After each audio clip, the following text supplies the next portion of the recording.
one thing, although Raji is very irritated. We started an hour late, and you heard really an inspirational speech from Kiran. I think one of the best speeches. I've been presiding over convocations for the last half century. And this, I think, is one of the best speeches that I've heard.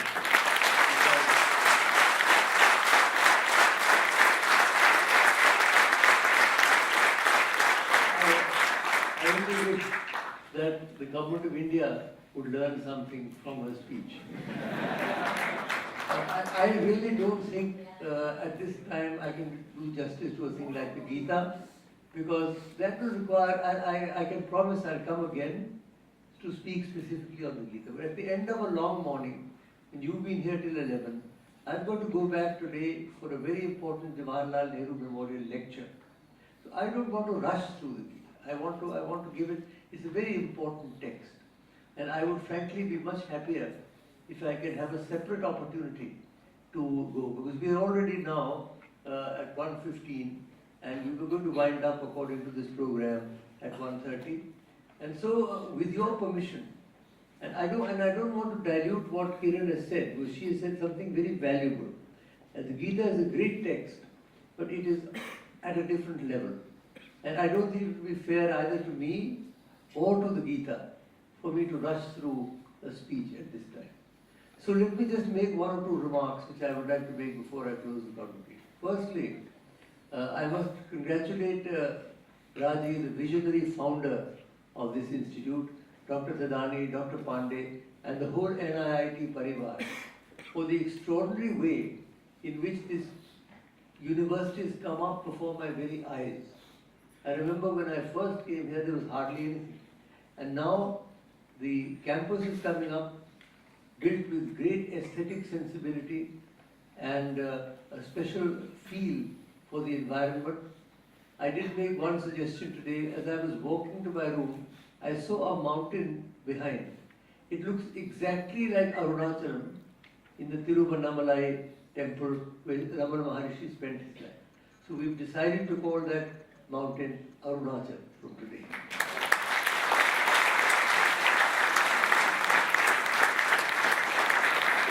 I also would like to commend Raji's vision in trying to build a university that is different, that deals not only with the technical, technological and scientific aspects of education, but also with the emotional, the aesthetic and the spiritual elements, and gives space, both temporal space and inner space, for young people to grow.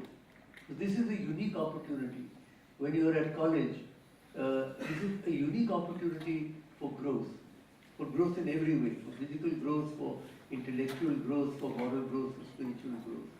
And I think that the fact that you are now here at a university like this, built with so much foresight, because when he came to me first, there was nothing here. He said, I want to build a university. So I said, okay, go ahead. How do you build a university from scratch? Madan Mohan Malviya did it, Pandit Madan Mohan Malviya, in BHU.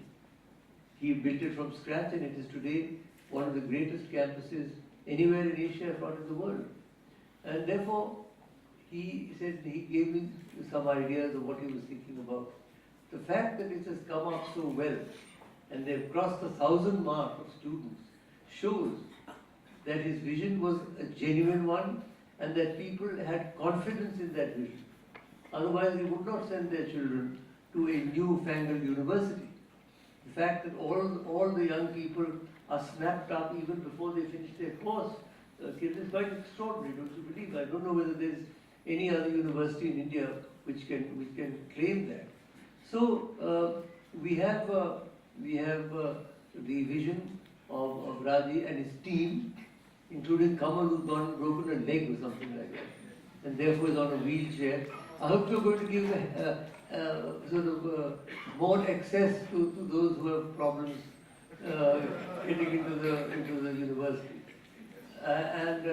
So with Raji on the one side, and with Kiran on the other, she's really a remarkable person, because she's built, not only is she self-built, but she exudes a sort of confidence and a conviction that so many of our politicians and our industrialists lack. They're always looking over their shoulders and saying, what are we going to do? Should we do this and should we do that? And she is there clear, she knows what she wants, she knows how she's going to do it, and she gets there. I think she's a role model, not only for women entrepreneurs, but for entrepreneurs in general. And many of you young people who got your degrees today are going to become entrepreneurs either immediately or in due course. So really, I think you've already had the visionary presentation by Radhi, the brilliant convocation address by Kiran. I am going to excuse myself today, but with a promise that whenever you want me, and now I'm very glad you're bifurcating the convocation and the special address. Because to have both of them together is like having lunch and dinner at the same meal.